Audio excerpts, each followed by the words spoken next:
Hello friends, आपका स्वागत है हमारे इस यूट्यूब चैनल पे। अगर आप भी बिहार सब इंस्पेक्टर की तैयारी कर रहे हैं और आप भी ज्ञानबिंदु जीएस एकेडमी के द्वारा जो होमवर्क सीरीज लॉन्च किया गया है, अगर आप उसे पार्टिसिपेट करना चाहते हैं तो आप हमारी वीडियो को देख सकते हैं रिवीजन के तौर पे। तो चलिए शुरू करते हैं बिना समय बर्बादी के। तो आपको पता होगा कि ज्ञानबिंदु जीएस एकेडमी के द्वारा ये शुरू किया गया है, जो कि होमवर्क सीरीज है। इसमें कुछ टॉपिक दिए जाते हैं, उसके अकॉर्डिंग वो बताते हैं, डिस्कशन करते हैं, जिसमें वन लाइनर फॉर्म में क्वेश्चन है, आपको आंसर खुद क्लिक करना है। तो चलिए हम शुरू करवा देते हैं। तो ये पहला प्रश्न जो है कि पहला प्रश्न ये कह रहा है कि जिस समय बिहार में जब पहली बार राष्ट्रपति शासन लागू हुआ था तो उस समय बिहार के मुख्यमंत्री कौन थे। तो बिहार में टोटल 8 बार राष्ट्रपति शासन लगा था और पहली बार जो है 1968 में लगा था। उस समय बिहार के जो मुख्यमंत्री थे वो थे भोला पासवान शास्त्री। कौन थे?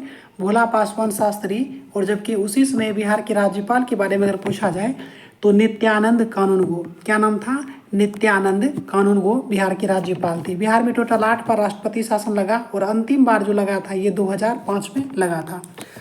आगे प्रश्न है कि सिंधु और सतलज नदी के मध्य हिमालय को किस नाम से जाना जाता है। तो इसको कहते हैं, कौन सा हिमालय है ये? तो इसको कहते हैं पंजाब हिमालय। दरअसल सिडनी बुर्राड नामक एक व्यक्ति थे। इसका नाम क्या था? सिडनी बुर्राड। ठीक है, सिडनी बुर्राड ने हिमालय को जो है नदी के आधार पर बांटा, जिसमें कि पंजाब हिमालय, ठीक है, पंजाब हिमालय को ही कश्मीर हिमालय भी कहते हैं। ये सिंधु और सतलज नदी के बीच है। उसके बाद देखा जाए तो एक नेपाल हिमालय है। नेपाल हिमालय जो है ये काली नदी और तिस्ता के बीच है। याद रखेंगे, काली और तिस्ता के बीच नेपाल। उसके बाद कुमायूं हिमालय की अगर बात करें तो कुमायूं हिमालय जो है ये सतलज और सतलज और काली के बीच है कुमायूं हिमालय। ठीक है, सबसे लंबा अगर पूछा जाए तो नेपाल हिमालय 800 किलोमीटर है। पंजाब हिमालय जो है 560 किलोमीटर है। कुमायूं हिमालय 320 किलोमीटर लेंथ है। असम हिमालय जो है दिहांग नदी और तिस्ता नदी के बीच है और इसका लेंथ है 720 किलोमीटर। 1809 में फारसी में जो लिखा था गिफ्ट टू मोनोथिस्ट, ये तो इंग्लिश में है, ठीक है, तो इसका फारसी में जो था यही था तूफाद उल मोहब्बदीन। ये किसने लिखा था? तो राजा राम मोहन राय। इसका हिंदी में अनुवाद होता है एक ईश्वरवादी को उपहार। महात्मा गांधी ने हिंद स्वराज की रचना मूल रूप से किस भाषा में की थी? तो इन्होंने गुजराती भाषा में की। हिंद स्वराज का रचना जो है 1809 के अप्रोक्स इसको माना जाता है। ठीक है, हिंद स्वराज का जो है 1809 कह रहा हूँ, 1909, 1908 और 1909 इसका चर्चा चलता है। और हिंद स्वराज जो है ये उस समय लिखा था इन्होंने जब लंदन से वो जो है ना, लंदन से जा रहे थे साउथ अफ्रीका। और हिंद स्वराज पुस्तक लिखने में करीब जो है इन्हें 10 दिन का टाइम लगा था और ये जहाज पर ही लिखे थे। और कहा जाता है कि हिंद स्वराज में इन्होंने ब्रिटिश संसद यानी ब्रिटिश पार्लियामेंट का तुलना जो है बांझ और वेश्या से किया था। यानी कि ये जो है अनुर्वर बताया गया था, यानी कि बिना किसी कामकाज का ब्रिटिश पार्लियामेंट को बताया था हिंद स्वराज में। आगे का प्रश्न है कि प्रोटेम स्पीकर, प्रोटेम मतलब कि स्पीकर की नियुक्ति कौन करता है? राष्ट्रपति करता है। ये जो होता है अस्थायी अध्यक्ष कह सकते हैं। प्रोटेम स्पीकर की नियुक्ति करने का जो अधिकार है राष्ट्रपति को है और ये ऐसा जो है आर्टिकल 95 का ए या 1 में है। दुग्धधारा और कपिलधारा जलप्रपात किस नदी पर है? तो दुग्धधारा और कपिलधारा जलप्रपात जो है ये नर्मदा नदी पर है। कहाँ है? नर्मदा नदी पर। आगे बढ़ते हैं। आंख में प्रवेश करने वाली प्रकाश की मात्रा को कौन नियंत्रित करता है? इसको क्या कहते हैं? आइरिस। क्या कहते हैं इसको? आइरिस कहिए या इसको परितारिका भी कहते हैं। हिंदी में इसको कहिएगा तो परितारिका। ठीक है, हिंदी में इसको परितारिका कहते हैं। किस अनुच्छेद के तहत राष्ट्रपति जो है प्रधानमंत्री से सलाह ले करके लोकसभा को भंग कर सकता है? तो आर्टिकल 85 में कहा गया। ठीक है, आर्टिकल 85 में कहा गया है कि राष्ट्रपति जो है प्रधानमंत्री की सलाह पर ही लोकसभा भंग कर सकता है। साथ ही साथ संसद के दोनों सदन का जो आहूत होता है सत्रावसान और विघटन, 3 तरह का। ठीक है, एक होता आहूत, एक होता आहूत होता है, सत्रावसान होता है, उसके बाद विघटन। विघटन करने का अधिकार जो है राष्ट्रपति को है, लेकिन सत्रावसान करने का जो अधिकार है ये राष्ट्रपति को नहीं बल्कि संबंधित सभा के अध्यक्ष यानी सभापति को होगा। यानी लोकसभा के हैं तो लोकसभा के अध्यक्ष, अगर राज्यसभा के सत्र को अगर आहूत मतलब कि उसको क्या कहते हैं सत्रावसान करना, तो उसको करेगा कौन? तो राज्यसभा में सभापति। प्रश्न है कि इसरो का गठन कब हुआ था? तो 15 अगस्त 1969 को हुआ था इसरो का गठन, 1969 में। ठीक है, घुड़सवारी के मैदान को क्या कहते हैं? तो घुड़सवारी के मैदान को जो है एरिना कहा जाता है। क्या कहते हैं? एरिना। ये ठीक है। आगे बढ़ते हैं कि विश्व शिक्षक दिवस कब मनाया जाता है? तो विश्व शिक्षक दिवस जो है ये 5 अक्टूबर को मनाया जाता है विश्व शिक्षक दिवस। लेकिन राष्ट्रीय शिक्षक दिवस पूछा जाए तो ये 5 सितंबर को मनाया जाता है, याद रखेंगे। राष्ट्रपति के द्वारा लोकसभा और राज्यसभा में कुल कितने सदस्यों को मनोनीत किया जाता है? क्योंकि ये पुराना प्रश्न को अगर आधार बनाया जाए तो ये देखिए, लोकसभा में कितने व्यक्ति को? 2 व्यक्ति को। राज्यसभा में कितने व्यक्ति को? 12 व्यक्ति को। लोकसभा में जो 2 व्यक्ति होते थे ये एंग्लो इंडियन होते थे, लेकिन 104वां संविधान संशोधन के द्वारा इस पर रोक लगा दिया गया। हालांकि प्रश्न के अकॉर्डिंग क्या जवाब हो जाएगा? 14, क्योंकि लोकसभा में 2, राज्यसभा में 12। और राज्यसभा के जो 12 सदस्य का मनोनयन है ये राष्ट्रपति मनोनीत करते हैं। आर्टिकल 80 का 2 के अकॉर्डिंग ये ऐसा होता है।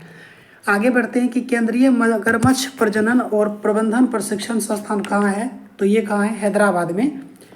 किस रंग के प्रकाश का प्रकीर्णन न्यूनतम होता है किसका? तो ये होता है लाल का प्रकीर्णन सबसे कम होता है। स्विट्जरलैंड की मुद्रा का नाम क्या है?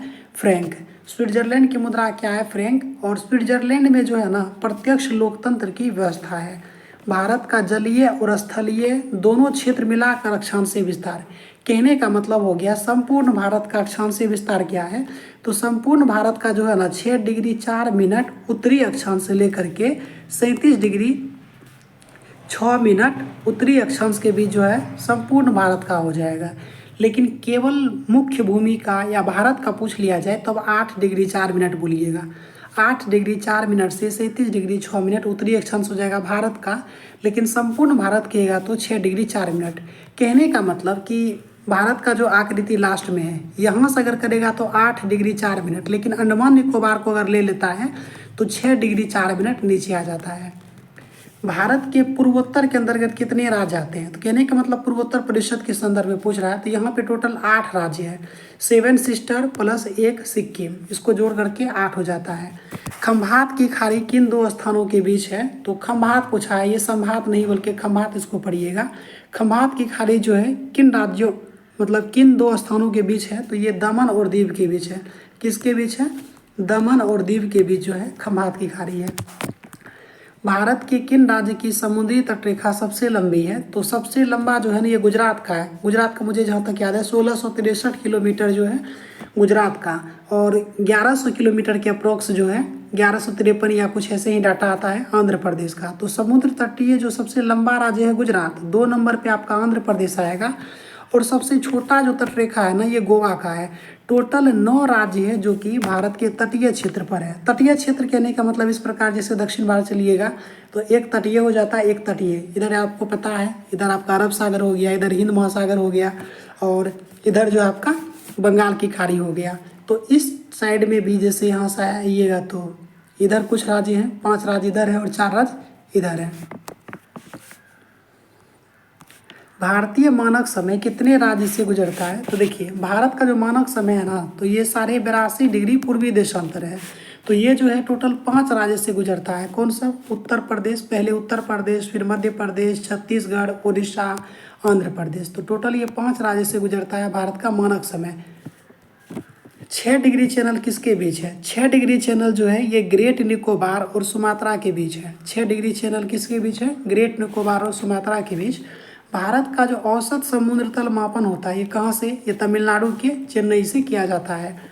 अगर 0 डिग्री देशांतर रेखा पर 12 बज रहा है तो 100 डिग्री पूर्वी देशांतर पर क्या समय होगा? थोड़ा सा इसमें मैथमेटिकल कैलकुलेशन है लेकिन कोई खास नहीं है। याद रखेंगे कि चूँकि पृथ्वी जो है ये 24 घंटा में घूमता है, और देशांतर जैसे होता है ना ये पूरा, तो ये 360 डिग्री का पूरा देशांतर, एक मतलब कि 1 डिग्री देशांतर घूमने में जो है 4 मिनट का समय लगता है, तो 100 देशांतर घूमने में 400 मिनट का समय लगेगा।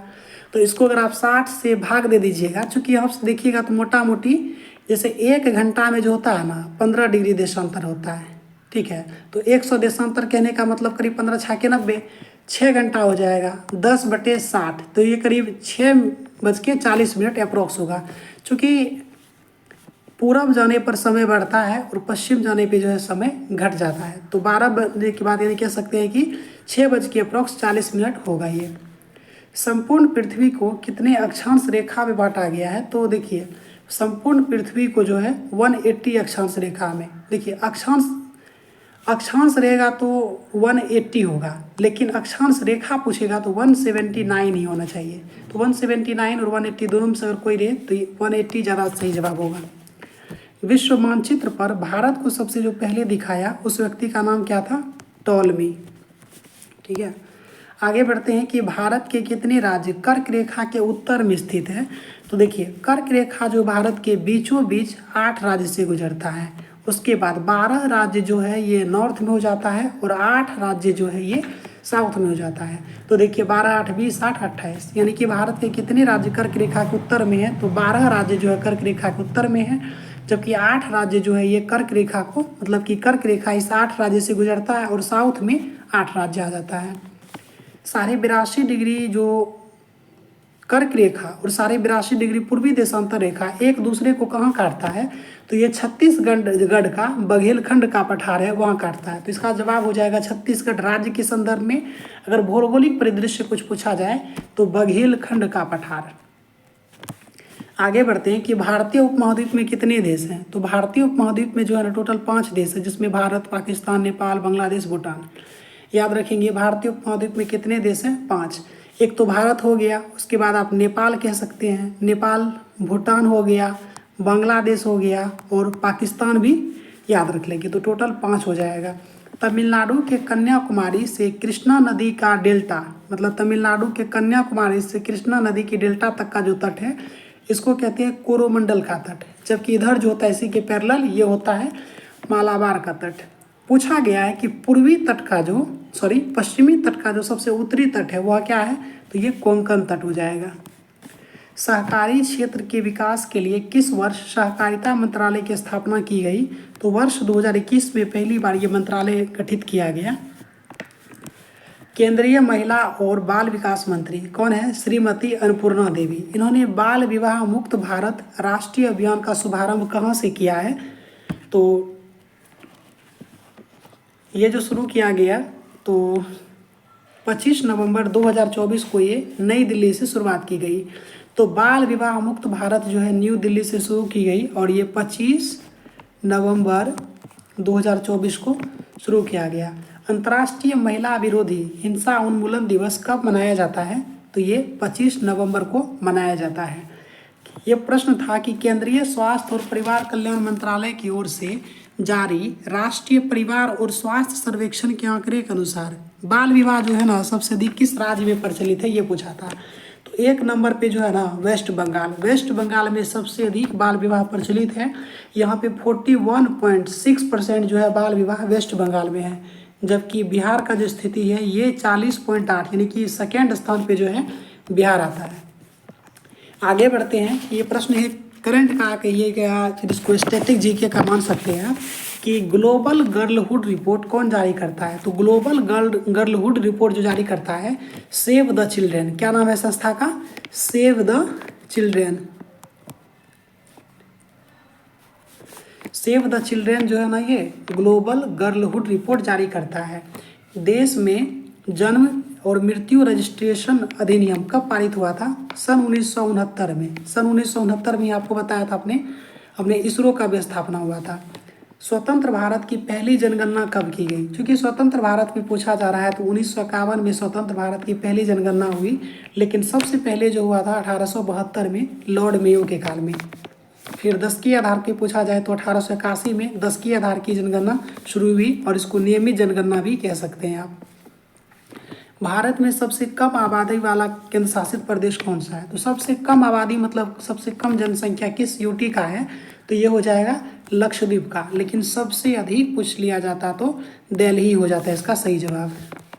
भारत में सबसे अधिक वर्षों तक रहने वाला यूरोपीय कंपनी कौन सा है? ये था पुर्तगाली। ठीक है, क्या था ये? पुर्तगाली जो है ये 1498 में स्थापित हुआ था ये फैक्ट्री, और ये 1961 में भारत छोड़ा सबसे लास्ट में पुर्तगाली। प्रश्न पूछा गया 42वां है कि पुर्तगाली शक्ति का वास्तविक संस्थापक कौन था। देखिए, पुर्तगाली शक्ति का जो वास्तविक संस्थापक था ना, अल्बुकर्क था। ठीक है, भारत में पुर्तगाली शक्ति का वास्तविक संस्थापक कौन था? अल्बुकर्क। और अल्बुकर्क को जो है राजा राममोहन राय का पूर्वगामी भी माना गया है। आगे प्रश्न बढ़ते हैं कि किस स्थान पर भारत में प्रथम नगर निगम स्थापित किया गया। देखिए, नगर निगम स्थापित करने के जो निर्देश दिए गए थे ये जारी किए थे 1687 में चेन्नई यानी मद्रास में। स्थापित हुआ जाकर के 1688 में। तो याद रखेंगे कि 1688 में मद्रास या चेन्नई में स्थापित किया गया। ईस्ट इंडिया कंपनी ने कि किस गवर्नर को औरंगजेब के द्वारा भारत से निकाल दिया गया यानी निष्कासित किया गया? इसका नाम क्या था? ये चाइल्ड था, जॉन चाइल्ड। जॉन चाइल्ड को निकाला था। ये भी करीब 1687-88 का टाइम था। वांडीवास का युद्ध कब हुआ था? तो वांडीवास का युद्ध जो हुआ था तो ये 22 जनवरी 1760 को हुआ था, अंग्रेज और फ्रेंच के बीच। ठीक है, कब हुआ था ये? 22 जनवरी 1760 को हुआ था वांडीवास का युद्ध, फ्रेंच और अंग्रेज के बीच में। ठीक है, फ्रांसीसी ने अपना मुख्यालय कहाँ बनाया? फ्रांसीसियों ने अपना जो मुख्यालय नगर बनाया था ये किसे बनाया था? पुदुचेरी को बनाया था। अंग्रेजों ने किस मुगल बादशाह के समय में पटना में अपना व्यापारिक कोठी खोला था? तो ये जो खोला था 1632 में। 1632 जो था ये शाहजहाँ का शासनकाल था। चूँकि शाहजहाँ का शासनकाल 1628 से लेकर के 1657 था, तो 1632 जो है ये शाहजहाँ का काल है। तो कह सकते हैं कि अंग्रेजों ने जब पटना में व्यापारिक कोठी खोली तो उस समय मुगल बादशाह कौन थे? शाहजहाँ। और ये कब खोला था? 1632 में पटना में। आगे बढ़ते हैं कि कर्नाटक युद्ध किन किन के मध्य लड़ा गया? तो वही है, अंग्रेज और फ्रेंच के बीच कर्नाटक युद्ध लड़ा गया। 1746 में प्रारंभ हुआ था पहला, 1746 से 48, फिर 49 से 54। चोल का युद्ध जो है यह कब हुआ था? तो प्रश्न ये है कि चोल का जो युद्ध है ना ये कब हुआ था? तो ये 1508 में हुआ था। ये हुआ था ग्रीक और यानी कि मिस्र कहिए और पुर्तगाली के बीच, जिसमें मिस्र जो है जीत गया और पुर्तगाली हार गए। अब प्रश्न है कि राजा राममोहन राय का पुरोगामी किसे कहा जाता है? तो आपको बता दिया कि अल्बुकर्क को जो है राजा राममोहन राय का पुरोगामी कहा जाता है। भारतीय सेना ने 1961 में किस ऑपरेशन के तहत गोवा को पुर्तगाली से मुक्त कराया? इसका नाम क्या था? ऑपरेशन विजय। ऑपरेशन पोलो के द्वारा जो है ना हैदराबाद को मुक्त कराया गया था। डच ईस्ट इंडिया कंपनी की स्थापना कब हुई थी? तो डच ईस्ट इंडिया कंपनी की स्थापना वर्ष 1602 में हुई थी। सप्तवर्षीय युद्ध ब्रिटिश और फ्रेंच के बीच कब हुई? तो सप्तवर्षीय युद्ध जो है ना ये 1756 से 1763 के बीच ये 7 वर्षीय युद्ध हुआ। ये ब्रिटिश और फ्रेंच के बीच हुआ। ठीक है, और 1763 में ही पेरिस की संधि हुई। कब? 1756 से 1763 हुआ ना, तो 1763 में ही पेरिस की संधि के द्वारा सप्तवर्षीय युद्ध का समापन हुआ। किसने ईस्ट इंडिया कंपनी के बारे में यह टिप्पणी की कि कंपनी एक असंगति है, परंतु यह उस व्यवस्था का भाग है जहां सब कुछ ही असंगत है? तो ये लॉर्ड मैकाले ने कहा था। अंग्रेजों के द्वारा प्रथम मान्यता प्राप्त फैक्ट्री कहाँ खोली गई थी? तो ये आंध्र प्रदेश के मसूलीपट्टनम में। कब?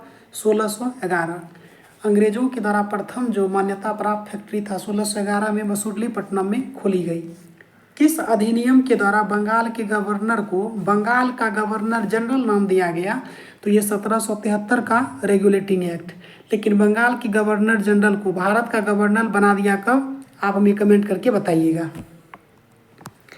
कंपनी के कर्मचारियों को बिना लाइसेंस प्राप्त किए निजी व्यापार करने और भारतीय लोगों से उपहार लेना प्रतिबंध कर दिया। मतलब ये किस एक्ट के द्वारा किया गया? तो ये भी 1773 का रेगुलेटिंग एक्ट के द्वारा। कह सकते हैं कि ब्रिटिश संसद पे जो है पहली बार नियंत्रण करने का जो प्रयास किया गया था वो भी 1773 के रेगुलेटिंग एक्ट के तहत ही। रेगुलेटिंग एक्ट 1773 के में निहित कमियों को दूर करने के लिए जो आया था ना, तो ये 1781 में आया था एक एक्ट ऑफ सेटलमेंट। ठीक है, आगे बढ़ते हैं। किस एक्ट के तहत गवर्नर जनरल परिषद की संख्या 4 से घटा करके 3 कर दी गई? तो ये था 1784 का पिट्स इंडिया एक्ट। नेक्स्ट प्रश्न है, गवर्नर जनरल को वीटो शक्ति का अधिकार किस एक्ट के तहत दिया गया? तो ये 1786 का एक्ट के तहत, 1786 के एक्ट के तहत ही गवर्नर जनरल को वीटो का शक्ति दिया था। किस अधिनियम के तहत कंपनी को भारत में व्यापार के एकाधिकार को 20 वर्ष की अवधि के लिए बढ़ा दिया गया? तो ये 1793 के एक्ट के द्वारा कंपनी का जो व्यापारिक अधिकार था इसे 20 वर्ष के लिए बढ़ा दिया गया। पहला जो विधि आयोग का गठन कब किया गया था? 1834 में प्रथम विधि आयोग का गठन किया गया और इसका अध्यक्ष जो बनाया गया जॉर्ज मैकाले को। ब्रिटिश भारत के किस अधिनियम ने सबसे पहली बार भारत में शिक्षा के लिए 1 लाख रुपए दिया? तो ये जो था 1813 का चार्टर एक्ट के तहत ये व्यवस्था किया गया ब्रिटिश भारत में, यानी शिक्षा और विद्वान लोगों पर जो है खर्च किया जाए। 1813 के एक्ट के द्वारा कहा गया 1 लाख रुपए तक। 1773 के अधिनियम के द्वारा कलकत्ता में कब सर्वोच्च न्यायालय स्थापित किए गए? तो ये 1774 में स्थापित किया गया। इसमें चैम्बर्स, लिमेंस्टर और हाइड ये 3 जो थे न्यायाधीश थे। एक जो थे मुख्य न्यायाधीश थे उसका नाम क्या था? Elijah Impey. ठीक है, हालांकि ये अलग अलग किताब में कुछ नाम थोड़ा आपको अलग मिलेगा लेकिन प्रोनाउंसिएशन कुछ इसी प्रकार होगा, याद रखिएगा एलिजा। ठीक है, कहीं पे एलिजा है कहीं पे इलेजा है, तो एलिजा इम्पे याद रखेंगे कि इसके तहत जो पहले बने थे एलिजा इम्पे। किस अधिनियम के द्वारा मद्रास और मुंबई के गवर्नर बंगाल के गवर्नर जनरल के अधीन हो गए? तो ये भी था 1773 का रेगुलेटिंग एक्ट। एक प्रश्न और याद रखिएगा कि 1773 का जो रेगुलेटिंग एक्ट आया था उस समय ब्रिटेन के पीएम कौन थे? इसका नाम था लॉर्ड नॉर्थ। ठीक है, लॉर्ड नॉर्थ जो थे उस समय ब्रिटेन के पीएम थे। 1784 के अधिनियम पारित होने के समय ब्रिटेन के पीएम कौन थे? तो 1784 के अधिनियम के टाइम यानी कि पिट्स इंडिया एक्ट के टाइम जो थे विलियम पिट, उसका नाम क्या था? विलियम पिट। यही कारण है कि इसको पिट्स इंडिया एक्ट भी कहते हैं। किस अधिनियम के द्वारा ब्रिटिश संसद ने चाय और चीनी के साथ व्यापार को छोड़कर ईस्ट इंडिया कंपनी के भारत के साथ व्यापारिक एकाधिकार को समाप्त कर दिया? तो ये था 1813 का चार्टर एक्ट। ठीक है, 1813 के चार्टर एक्ट के द्वारा क्या हुआ कि जो व्यापार करने का जो विशेष अधिकार था इसको आंशिक रूप पे समाप्त किया, यानी कि चीन और चाय के साथ छोड़ करके व्यापार का अधिकार जो है ये चीन और चाय के साथ व्यापार करने का अधिकार अंग्रेजों के लिए सुरक्षित रखा, बाकी सब में खुला छोड़ दिया। लेकिन 1833 के द्वारा पूरी तरीके से इसको समाप्त कर दिया, यानी व्यापारिक एकाधिकार को पूर्णतः समाप्त कर दिया 1833 के चार्टर एक्ट के द्वारा। किस एक्ट के तहत बंगाल के गवर्नर जनरल को संपूर्ण भारत का गवर्नर जनरल बना दिया गया? तो इसका सही जवाब क्या हो जाएगा? 1833 का चार्टर एक्ट। भारत का पहला गवर्नर जनरल कौन था? तो भारत का पहला गवर्नर जनरल जो था लॉर्ड विलियम बेंटिक था। गवर्नर जनरल की परिषद में एक कानूनी सदस्य को शामिल किया गया। सबसे पहले कानून सदस्य के रूप में किसे नियुक्त किया गया? हमने आपको बताया था 1834 में मैकाले को। भारत में कितनी शास्त्रीय भाषाएं हैं? तो भारत में जो शास्त्रीय भाषाएं हैं ये हो जाएगा वर्तमान में 11। प्रारंभ में जो था शास्त्रीय भाषा 6 था, लेकिन वर्ष 2024 में 5 को और जोड़ दिया गया। तो अब भारत में शास्त्रीय भाषा कितना हो गया? 11। सबसे प्राचीनतम शास्त्रीय भाषा जो है ये तमिल है। तमिल वर्ष 2004 में ऐड किया गया था, जबकि संस्कृत 2005 में। यानी कि शास्त्रीय भाषा आपको याद करा देते हैं, साउथ से चलिए। ठीक है, तमिल हो जाएगा, फिर केरल में हो जाएगा तो मलयालम, फिर अगर आंध्र प्रदेश की बात करते हैं तो तेलुगु हो जाएगा, कर्नाटका की बात करते हैं आप तो कन्नड़ हो जाएगा, उसके बाद एक संस्कृत। तो ये 5 भाषा हो गया। उसके बाद एक और भाषा आप याद रख लेंगे, ओडिया। ये सभी जो है पहले से ही शास्त्रीय भाषा था, लेकिन वर्ष 2024 में मराठी, पाली, प्राकृत, बंगाली और असमिया ये 5 भाषा को जोड़ दिया गया। तो अब जो है शास्त्रीय भाषा कितनी हो गई है? 11। भारत का सबसे प्राचीनतम नृत्य किसे माना जाता है? तो ये जो है भरतनाट्यम। भरतनाट्यम कहाँ का है? तमिलनाडु। भारत में कितने शास्त्रीय नृत्य हैं? तो भारत में जो कितने शास्त्रीय नृत्य हैं ये भी 8 है, याद रखेंगे। तो शास्त्रीय नृत्य जैसे भरतनाट्यम तमिलनाडु का है, कथकली और मोहिनीअट्टम केरल का, कुचिपुड़ी आंध्र प्रदेश का, यूपी में या उत्तर भारत में करिएगा तो कथक होगा, असम में सत्तरिया, ओडिशा में ओडिसी, मणिपुर में मणिपुरी। कन्नड़ और तेलुगु को शास्त्रीय भाषा का दर्जा कब दिया गया? तो वर्ष 2008 में दिया गया कन्नड़ और तेलुगु को शास्त्रीय भाषा का दर्जा। 2005 में दिया गया था संस्कृत को। 2004 में किसको दिया गया था तमिल को, जो कि सबसे प्राचीन शास्त्रीय भाषा है। मणिपुर जो है शास्त्रीय नृत्य की प्रायः किस भगवान में के कथा प्रसंगों का चित्रण है? यानी कि मणिपुरी शास्त्रीय नृत्य में जो है किस भगवान के कथा प्रसंग का चित्रण है? तो ये भगवान श्री कृष्ण और राधा के प्रसंगों का चित्रण है। तो ये टोटल 75 क्वेश्चन का ये डिस्कशन रहा। आई होप आप लोगों के लिए ठीक ठाक रहा होगा। आप इसे चाहे तो रिवीजन के रूप में सुन सकते हैं। मिलते हैं नेक्स्ट वीडियो में, तब तक के लिए धन्यवाद।